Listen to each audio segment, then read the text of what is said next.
इस वीडियो में हम बात करेंगे ताम्रपाषाण काल की, जिसको चाल्कोलिथिक या कैल्कोलिथिक एज कहते हैं इंग्लिश में। ये इंडिया के मैप में मैंने बहुत सारे ऐसे स्थान यहाँ पर प्रदर्शित किए हैं जो कि ताम्रपाषाण काल से संबंधित हैं, जिसमें मुख्यतः महाराष्ट्र, राजस्थान और मध्य प्रदेश के स्थान हैं। बाकी भी जैसे पूर्वी भारत में कौन से स्थान हैं या दक्षिणी भारत में कौन से स्थान हैं, उनकी भी हम बात करेंगे। लेकिन सबसे पहले इसका थोड़ा सा ब्रीफली हम जान लेते हैं कि ताम्रपाषाण काल क्या है।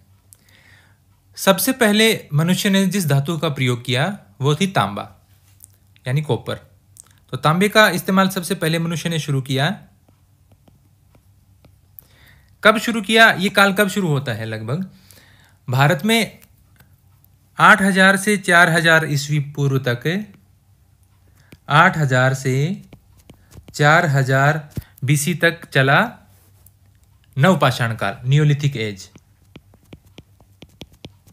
नवपाषाण काल चलता है और उसके बाद में शुरू होता है ताम्रपाषाण काल। हालांकि कुछ स्थानों पर कोई छोटी मोटी वस्तु मिल सकती है तांबे की, लेकिन बड़े स्तर पर तांबे का प्रयोग 4000 ईस्वी पूर्व के बाद शुरू हुआ।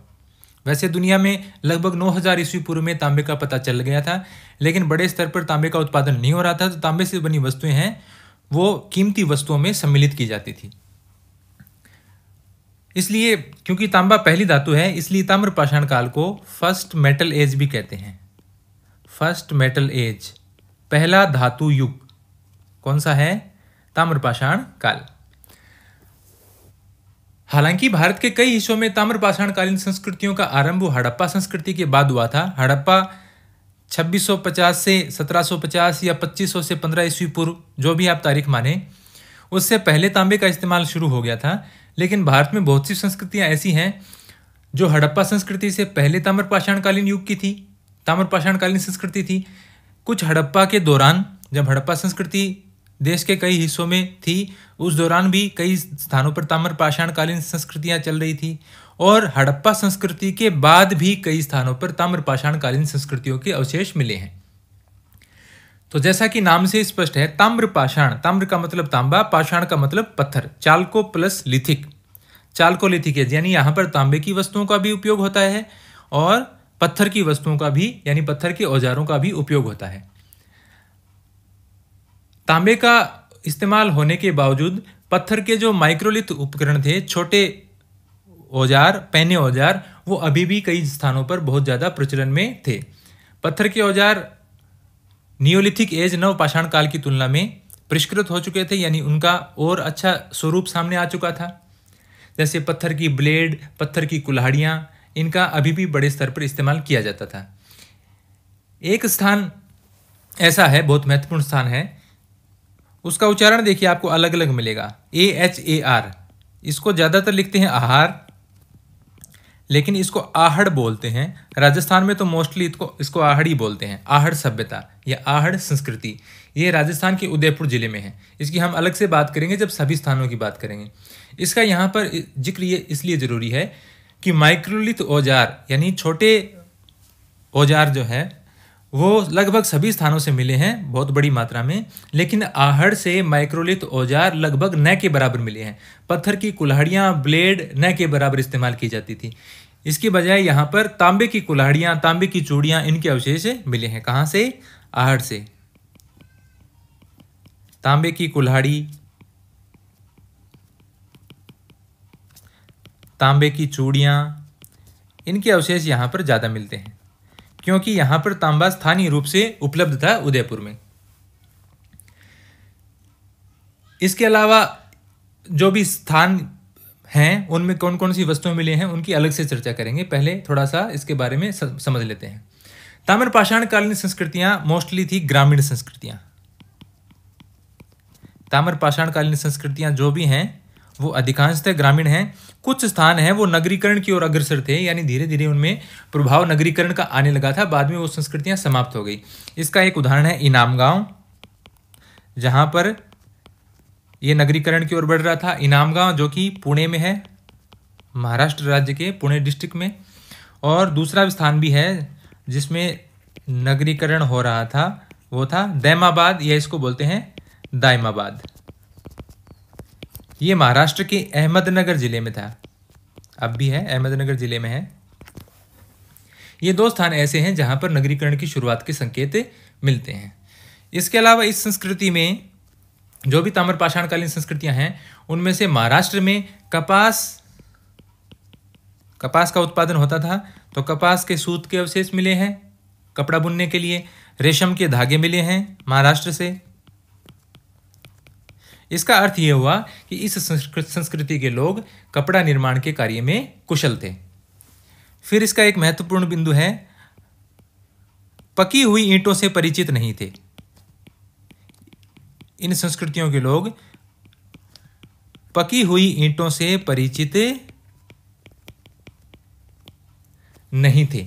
सिर्फ एक स्थान है जहां पर कुछ पकी हुई ईंटों के अवशेष मिले हैं, वो है गिलूंद या गिलूंड।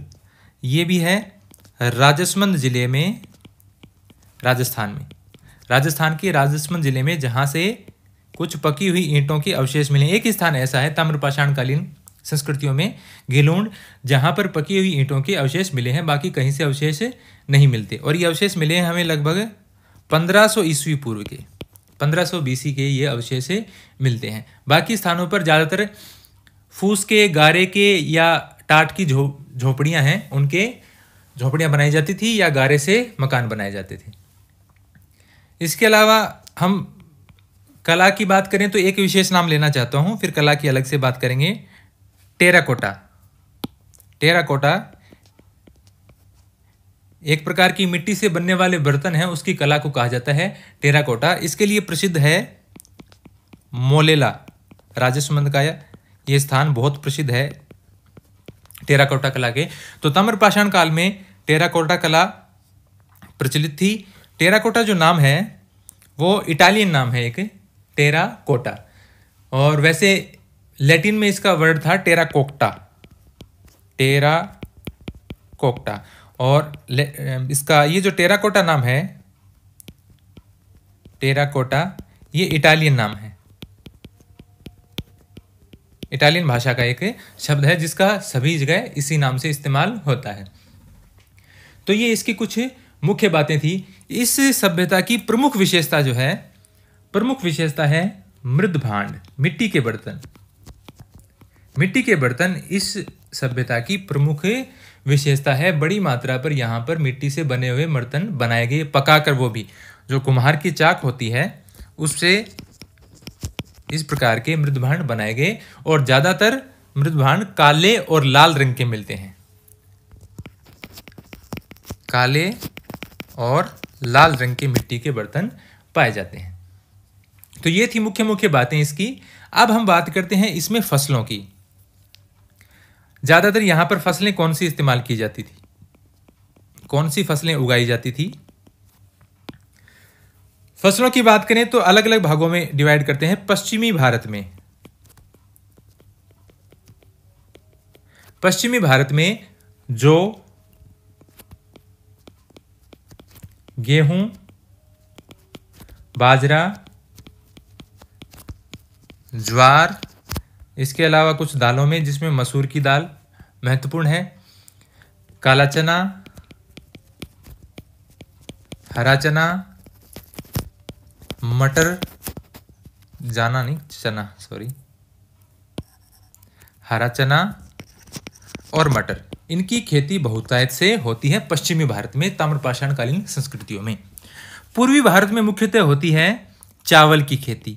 उस समय पूर्वी भारत में, अभी भी आप देखते हैं पूर्वी भारत में चावल की खेती होती है,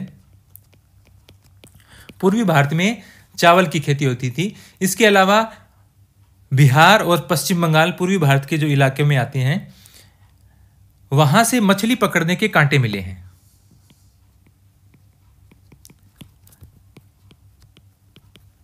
मछली पकड़ने के कांटे, चावल की खेती होती है, मछली पकड़ने के कांटे मिलते हैं। इसका मतलब वहां पर चावल और मछली खाए जाते थे, जो आज भी पूर्वी भारत में एक मुख्य खाद्य सामग्री के रूप में जाना जाता है। मुख्य भोजन है चावल और मछली। नर्मदा के किनारे एक स्थान है नवादा टोली, मध्य प्रदेश में, उसकी हम अलग से भी बात करेंगे। यह सबसे बड़ी ग्रामीण बस्ती है ताम्रपाषाणकालीन संस्कृतियों में, सबसे बड़ी ग्रामीण बस्ती है नवादा टोली, या इसको मोस्टली नाम आता है नवदा टोली। इंग्लिश में लिख देता हूं मैं इसका, नवदा टोली। ये मध्य प्रदेश में है और यहां से सबसे बड़ी ग्रामीण बस्ती मिलती है। इस बस्ती का यहां पर नाम क्यों लिया है? ये बस्ती ऐसी है, यहां से लगभग सभी अनाज जो भी ताम्रपाषाण कालीन संस्कृतियों में पाए जाते हैं वो सभी अनाज यहां पर उगाए जाते थे नवदा टोली में। और उपयुक्त अनाजों के अलावा यहां पर बेर और अलसी के अवशेष भी पाए जाते हैं। इसके अलावा यहाँ के जो मनुष्य हैं वो गाय, पूरी ही ताम्रपाषाण कालीन संस्कृतियों में ज़्यादातर गाय और सूअर का मांस खाने वाले लोग रहते थे। गाय और सूअर का मांस खाया जाता था। तो ये बात हो गई यहाँ पर फसलों की। फिर अगर हम बात करें इसकी सांस्कृतिक विशेषताओं की, जितनी भी ताम्रपाषाण कालीन संस्कृतियां हैं उनकी सांस्कृतिक विशेषताओं की बात करें तो एक तो मृत्यु के बाद का ये जीवन मानते थे कि मृत्यु के बाद भी जीवन होता है। सांस्कृतिक विशेषताएं, मैं साथ साथ सब बोल रहा हूं, किसी को हैंडराइटिंग समझ में नहीं आए तो वो मेरी आवाज पे ध्यान दें। सांस्कृतिक विशेषताओं में सबसे पहला है मृत्यु के बाद जीवन। इसमें वो विश्वास रखते थे मृत्यु के बाद जीवन। दूसरी, यहां से कंप्लीट बरियल और फ्रैक्शनल बरियल दोनों के अवशेष मिलते हैं, दोनों के प्रमाण मिलते हैं। यानी पूर्ण रूप से मृतक के शरीर को दफनाया जाना और मृतक के शरीर के भागों को अलग करके दफनाया जाना, फ्रैक्शनल बरियल, इन दोनों के अवशेष मिलते हैं। नवजात शिशुओं को दफनाया जाता था, लेकिन नवजात शिशु या जो छोटे बच्चे हैं उनको मिट्टी के बर्तन में डालकर दफनाया जाता था। नवजात शिशु व छोटे बच्चों को मिट्टी के बर्तन में डालकर दफनाया जाता था।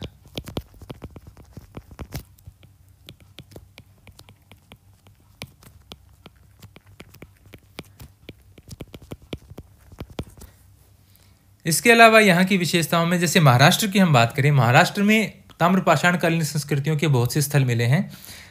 महाराष्ट्र में जो मृतकों को दफनाया जाता था उसकी दिशा रहती थी उत्तर से दक्षिण, उत्तर दक्षिण दिशा में इनको दफनाया जाता था महाराष्ट्र में। यह दिशा थी मृतकों को दफनाने की। मृतकों के साथ उनकी कब्र में कुछ बर्तन व तांबे की वस्तुएं भी डाली जाती थी। यह है इसकी सांस्कृतिक विशेषताएं। अब यदि हम बात करें पशुपालन की, पशुपालन में ये गाय, भेड़, बकरी, सूअर आदि पशुओं को पालते थे, जिसमें गाय और सूअर का तो मांस भी खाते थे, ऐसे प्रमाण मिले हैं। एक इस संस्कृति की महत्वपूर्ण विशेषता मैंने बताई थी, जो सबसे बड़ी विशेषता है इसकी, मृद भांड, मिट्टी के बर्तन, पोट्री। ये इस संस्कृति की सबसे बड़ी विशेषता है जो इसको पहले की संस्कृतियों से अलग करती है। मिट्टी के बर्तनों का उपयोग होता था, उनमें से भी ज्यादातर क्या होते थे, चित्रित, और जिन रंगों का इस्तेमाल किया जाता था उनमें बहुतायत थी काले और लाल रंग की। तो काले और लाल रंग की पेंटिंग्स मिट्टी के बर्तनों पर बनाई जाती थी। तो ये है इसकी मृदभांड, पशुपालन और इसकी। अब इसमें बात करते हैं शिल्प कला की।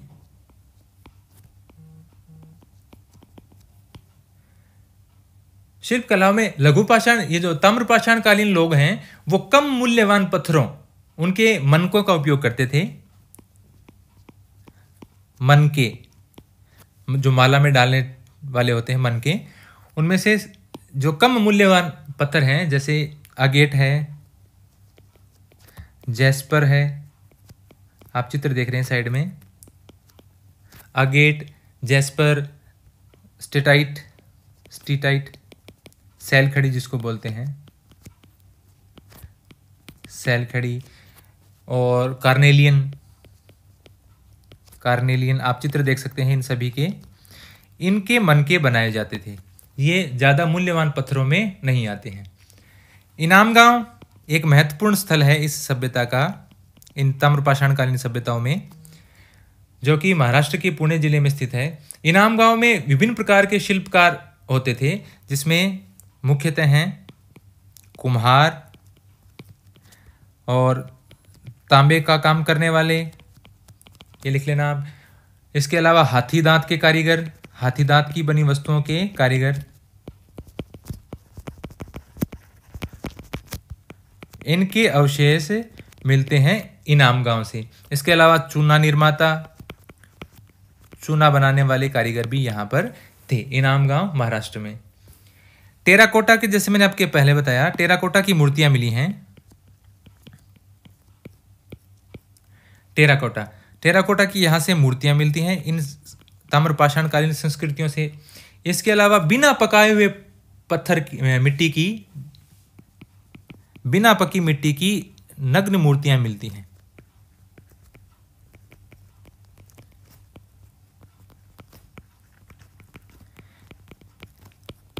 ये सब थी इसकी विशेषताएं, शिल्पकला, फसलों के बारे में, पशुपालन के बारे में, इस संस्कृति की मुख्य मुख्य बातें हमने पढ़ी। अब इसमें सबसे मेन चीज जो रह गई, इस सभ्यता के प्रमुख स्थल, उसके बारे में हम देखते हैं। ताम्रपाषाणकालीन सभ्यताओं के सबसे ज्यादा स्थल मिलते हैं महाराष्ट्र से, मध्य प्रदेश से और राजस्थान से। इसके अलावा दक्षिणी भारत के और पूर्वी भारत के भी हम कुछ स्थानों की बात करेंगे। तो यदि एरिया वाइज हम बात करें तो सबसे ज्यादा स्थान मध्य प्रदेश के पश्चिमी भाग, पश्चिमी मध्य प्रदेश आप कह सकते हैं, दक्षिणी पूर्वी राजस्थान, दक्षिणी पूर्वी राजस्थान में ताम्रपाषाणकालीन संस्कृतियां मिली हैं, और पश्चिमी महाराष्ट्र, यहां प्रमुख बसावटें हैं ताम्रपाषाणकालीन संस्कृतियों की। राजस्थान की अगर हम बात करें तो राजस्थान में सबसे महत्वपूर्ण स्थान है वो है आहार या आहड़। सबसे पहले हम राजस्थान के स्थानों की बात करते हैं। राजस्थान में सबसे महत्वपूर्ण स्थल है आहार, लिखा हुआ मिलता है मोस्टली बुक में। आपको राजस्थान की कोई बुक मिलेगी तो उसमें लिखा हुआ मिलेगा आपको आहड़। आहड़ सभ्यता या संस्कृति, या इसको कहते हैं बनास संस्कृति, क्योंकि ये बनास नदी के किनारे पर स्थित है, इसलिए। आहड़ सभ्यता लगभग मानी जाती है 2100 से 1500 बीसी के मध्य की, 1500 ईस्वी पूर्व के मध्य की मानी जाती है। 1954 में अक्षय कीर्ति व्यास ने आहड़ सभ्यता की खोज की थी। 1954 में खोज किसने? अक्षय कीर्ति व्यास ने आहड़ सभ्यता की खोज की थी। इसका एक महत्वपूर्ण नाम आप याद रखेंगे, आहड़ सभ्यता को ताम्र नगरी कहते हैं। ताम्र नगरी, गंदरी नहीं, नगरी, या इसको ताम्रवती कहते हैं। ताम्रवती कहा जाता था इसको, ताम्रवती या ताम्र नगरी। अब आहड़ की हम विशेषताओं की बात करें तो अभी आगे चलते हैं हम। आहड़ की प्रमुख विशेषताओं में सबसे पहला है पत्थर से बने मकान। पत्थर से बने मकान यहां पर मिलते हैं, ये यहाँ की एक प्रमुख विशेषता है। एक ही स्थान ऐसा है ताम्रपाषाणकालीन संस्कृतियों में जहां से पत्थर से बने मकानों के अवशेष मिले हैं। तांबे का उपयोग यहाँ पर बहुत ज़्यादा होता था, क्योंकि यहाँ पर तांबा स्थानीय रूप से उपलब्ध था। तांबा स्थानीय, यहाँ पर तांबे की खदानें हैं, तांबा स्थानीय रूप से उपलब्ध था, इसलिए यहाँ से तांबे के उपकरण ज़्यादा मिलते हैं और पत्थर का सामान, पत्थर के औजार न के बराबर मिलते हैं। आहड़ हड़प्पा सभ्यता का स्थल नहीं है, लेकिन ये हड़प्पा सभ्यता के समकालीन है, यानी उस समय भारत के कई स्थानों पर हड़प्पा सभ्यता विकसित हो चुकी थी। तो हड़प्पा सभ्यता का स्थल तो नहीं है, लेकिन ये हड़प्पा के समकालीन है। हड़प्पा के समकालीन संस्कृति है ये आहड़ संस्कृति, या इसको आप बनास संस्कृति बोल सकते हैं। ये बहुत ही महत्वपूर्ण टॉपिक है। यहां से कपड़ों पर छपाई के प्रमाण मिले हैं। आहड़ से कपड़ों पर छपाई के प्रमाण मिले हैं।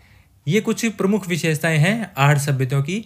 और जैसा इसमें मैंने पहले बताया कि अन्य संस्कृतियों के विपरीत यहाँ पर माइक्रोलिथ उपकरण नहीं मिलते हैं पत्थर के, जैसे पत्थर की कुल्हाड़ी, पत्थर की ब्लेड, उसके न के बराबर अवशेष मिलते हैं। इसके बजाय यहाँ पर तांबे की कुल्हाड़ी, तांबे की चूड़ियाँ या तांबे का पत्तर मिलता है। पत्थर नहीं, पत्तर होता है एक, जैसे तांबे की बात चल रही है तो कोई भी धातु का हो सकता है, यहाँ तांबे की बात है, तांबे का पत्तर मिलता है। एक चौकोर या आयताकार या बड़ा एक चादर के स्वरूप का, जिसको पीट कर तैयार किया जाता है धातु का, उसको बोलते हैं पत्तर। फिर इसकी सभ्यता का राजस्थान में एक दूसरा स्थान है ताम्रपाषाण कालीन सभ्यताओं का, वो है गिलूंड। ये है राजस्थान के राजसमंद जिले में गिलूंड। एच.डी. सांकलिया ने गिलूंड को आहड़ या बनास संस्कृति का ही स्थल घोषित किया है। किसने? एच.डी. सांकलिया ने। एच.डी. सांकलिया ने बताया कि ये आहड़, या इसको बनास बोल सकते हैं, आहड़ संस्कृति का ही एक स्थल है। आप मैप में देखेंगे ये पास पास ही है, अभी दिखाता हूँ आपको। ये देखिए इसका मैप, ये यहाँ पर है आहड़ और यहाँ पर है गिलूंड, ये दोनों पास पास हैं। एक इनके बीच में आपको स्थल और दिखेगा, स्थल जहाँ पर भी कुछ अवशेष मिले हैं, बालाथल, ये भी उदयपुर में है। तीसरा स्थल यदि आप इसमें लिखेंगे तो आप लिख देंगे बालाथल। अभी आहड़ गिलूंड की कुछ और बात करते हैं। तीसरा यहाँ पर राजस्थान का स्थल आप लिखेंगे तो बालाथल, ये भी कहाँ पर है? उदयपुर में। दो उदयपुर में, एक राजसमंद में। गिलूंड से कुछ महत्वपूर्ण बातों की बात करें तो यहाँ पर अग्निकुंड के साक्ष्य मिलते हैं। अग्निकुंड के साक्ष्य मिलते हैं। पत्थर के फलक उद्योग का अवशेष मिला है कि पत्थर के फलक बनाने का उद्योग यहाँ पर हुआ करता था। इसके अलावा जबकि आप आहड़ की बात करेंगे तो वहाँ पर पत्थर के औजार न के बराबर मिलते हैं, जबकि वहाँ पर क्या मिलते हैं? तांबे के औजार ज़्यादा मिलते हैं। गिलूंड में पत्थर के फलक उद्योग हैं, पत्थर के औजार भी मिलते हैं। तांबे के सिर्फ यहाँ पर छोटे छोटे टुकड़े मिले हैं, बाकी यहाँ पर ज़्यादातर मिलते हैं पत्थर के औजार गिलूंड में। यहाँ ये जो आहड़ के लोग थे, ये शुरू से ही धातु गलाने की प्रक्रिया जानते थे, क्योंकि तांबा वहाँ पर स्थानीय रूप से उपलब्ध था, इसलिए वो तांबे को गलाने की प्रक्रिया जानते थे। इसके अलावा एक और महत्वपूर्ण स्थान है यहाँ पर इस सभ्यता का, गणेश्वर। गणेश्वर राजस्थान के सीकर जिले में है। एक स्थान और लिख देते हैं, बस राजस्थान के 4 ही स्थानों की बात करेंगे। गणेश्वर राजस्थान के सीकर जिले की नीम का थाना तहसील में है। ये नीम का थाना तहसील में है, राजस्थान राज्य के सीकर जिले की नीम का थाना तहसील में। तो ये थे दक्षिणी पूर्वी राजस्थान के स्थल ज़्यादातर, जिसमें गिलूंड, बालाथल और आहड़। तो आहड़ सभ्यता का ही एक स्थान गिलूंड को माना है एच.डी. सांकलिया ने। अब हम बात करेंगे मध्य प्रदेश के ताम्रपाषाण। मध्य प्रदेश में भी जो मालवा रीजन है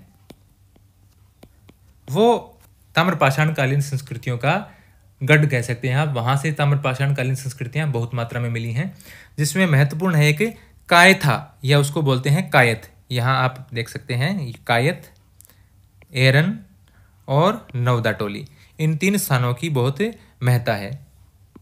तो पहला है कायथ, या इसको बोलते हैं कायथा, मध्य प्रदेश में है ये स्थान। इस स्थान की महत्वपूर्ण बातों की बात करें तो 1964 में यहाँ पर वी.एस. वकणकर ने खुदाई का काम किया था। 1964 ईस्वी में वी.एस. वाकणकर ने यहाँ पर खुदाई शुरू करवाई थी। मालवा संस्कृति की प्रमुख विशेषता यह है कि यहाँ के मिट्टी के जो बर्तन हैं, मृत भांड, वो बहुत प्रसिद्ध हैं। अपने मृत भांडों के लिए मालवा रीजन की जो ताम्रपाषाण कालीन संस्कृतियाँ प्रसिद्ध हैं। इसके अलावा मालवा रीजन में महत्वपूर्ण बात यह है कि यहाँ से बुनाई का यंत्र मिला है, कपड़े को बुनने का यंत्र मिला है। फिर इसमें दूसरा स्थान है इसका एरन, ERAN। एरन है दूसरा स्थान यहाँ पर, और तीसरा स्थान है नवदा टोली। ये है मध्य प्रदेश के महत्वपूर्ण स्थान जहाँ से ताम्रपाषाणकालीन संस्कृतियों के अवशेष मिले हैं। फिर एक स्थान इसका और है, उसका सिर्फ नाम बता देता हूँ मैं आपको, और वो स्थान है गणेश्वर, तो सीकर में हो गया, और उसका नाम गणेश्वर जैसा ही है, सॉरी मेरे को याद नहीं, हाँ सॉरी माहेश्वर, ये भी मध्य प्रदेश में है। तो कायथा, एरन, माहेश्वर और नवदा टोली, ये 4 स्थान हैं मध्य प्रदेश के। सबसे ज़्यादा खुदाई, ये जो नवदा टोली है ये इसलिए प्रसिद्ध है कि सबसे ज़्यादा खुदाई यहीं से हुई है। ताम्रपाषाणकालीन संस्कृतियों के जितने भी स्थान हैं वहाँ सबसे ज़्यादा खुदाई नवदा टोली में की गई है। अब बात करते हैं महाराष्ट्र की। महाराष्ट्र के स्थानों की बात करें तो इस राज्य में ताम्रपाषाणकालीन संस्कृतियों के बहुत ही महत्वपूर्ण स्थल हैं। ये संस्कृति याद रखना आप, यहाँ पर हड़प्पा के बाद की संस्कृतियां हैं ज़्यादातर, यानी हड़प्पा सभ्यता के बाद की संस्कृति है। हड़प्पा आप सभी जानते हैं, हड़प्पा में कांसे की वस्तुओं का इस्तेमाल होता था। हड़प्पा प्रसिद्ध है कांसे की वस्तुओं के लिए। तो कांसा तो तांबे के बाद आया है, तांबे में टिन या जस्ता कह सकते हैं आप, तांबा और जस्ता मिलाकर कांसा बनता है। लेकिन फिर भी महाराष्ट्र की जो संस्कृतियां हैं जिसमें प्रमुख रूप से आप नाम लेंगे जोरवे संस्कृति। जोरवे नामक स्थान से उस स्थान के आसपास के जितने भी स्थान थे, चाहे वो अहमदनगर जिले के हों चाहे पुणे जिले के हों, उसको पूरी संस्कृति को नाम दे दिया जोरवे संस्कृति। तो जोरवे संस्कृति हड़प्पा सभ्यता के बाद की ताम्रपाषाणकालीन संस्कृति है। तो ये मुख्यतः मैंने आपको बताया था महाराष्ट्र के कौन से इलाके में, पश्चिमी महाराष्ट्र में ताम्रपाषाणकालीन संस्कृतियों के अवशेष कहाँ से मिलते हैं, पश्चिमी महाराष्ट्र में। आप इलाके देख सकते हैं, इरेजर हो गया, ये दायमाबाद है, नेवासा है, इनाम गांव है। इसके अलावा भी बहुत से स्थान हैं, उनकी भी हम बात करेंगे, जैसे सोनगांव है, चांदोली है, उनकी भी हम इसमें चर्चा करेंगे। सबसे पहले जोरवे संस्कृति की बात करें तो जोरवे को कई बार तो ऐसे लिखा जाता है जोरवे, और कई बार रे पूरा लिखते हैं जोरवे। मैं दोनों ही लिख देता हूँ, इंग्लिश में इसको लिखते हैं JORWE, जोरवे। इस जोरवे संस्कृति के जो स्थल माने जाते हैं वो 2 जिलों के महत्वपूर्ण स्थल हैं। एक तो है अहमदनगर में, अहमदनगर के स्थान है, और दूसरे हैं पुणे जिले के स्थान। अब उनमें से कौन कौन से हैं? अहमदनगर जिले में एक तो स्थान हो गया जोरवे, दूसरा महत्वपूर्ण स्थान है नेवासा, तीसरा महत्वपूर्ण स्थान है दायमाबाद, चौथा, अब इसमें बात करते हैं पुणे की, चौथा नहीं, इसमें इतने स्थल हैं। पुणे की बात करें तो पुणे में सबसे महत्वपूर्ण तो है इनाम गांव। इसके अलावा दूसरा स्थान है सोनगांव, तीसरा स्थान है चांदोली वैसे यूपी में भी है एक महत्वपूर्ण इलाका, लेकिन ये महाराष्ट्र के चांदोली की बात है। और इन 2 जिलों के अलावा ताम्रपाषाणकालीन संस्कृतियों के अवशेष मिलते हैं हमें नासिक जिले से। तो महाराष्ट्र में कई महत्वपूर्ण स्थान हैं, जोरवे, नेवासा, दायमाबाद ये अहमदनगर जिले के, इनामगांव, सोनगांव और चांदोली ये पुणे जिले के, और इसके अलावा नासिक जिले में भी मिलते हैं।